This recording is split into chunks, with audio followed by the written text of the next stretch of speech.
My name is Anna Reed. God used the Kingdom School to just completely change the way that I see Him, just in every aspect. It has literally changed every aspect of my life, from giving me some of the closest friends that I have ever had in my life, actually family, really spiritual family, to teaching me about warfare. There's so much more to that than I ever thought.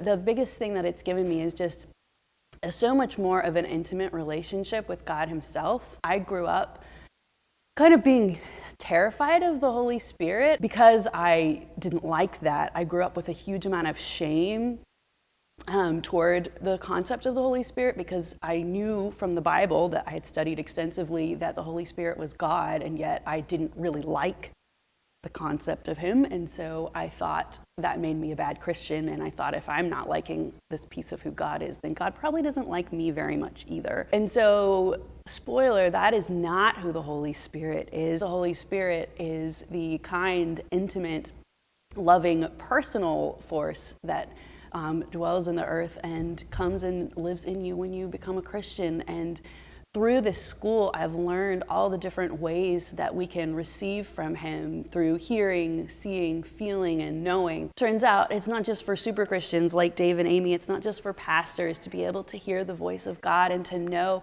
second by second how He wants to speak to you and what He would like to do through you in your life.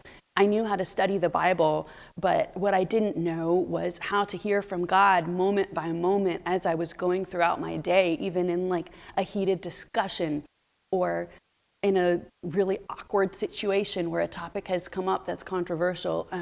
Now I can pause and listen and feel for what the Holy Spirit would want me to do, rather than just blindly floundering and trying to come up with a verse that may or may not really speak to the situation that I'm in. And it's changed my view of myself as a person who God probably didn't really like that much, because I was afraid of and wasn't a big fan of this concept of the Holy Spirit, to being a beloved daughter who He considered worth sacrificing everything for.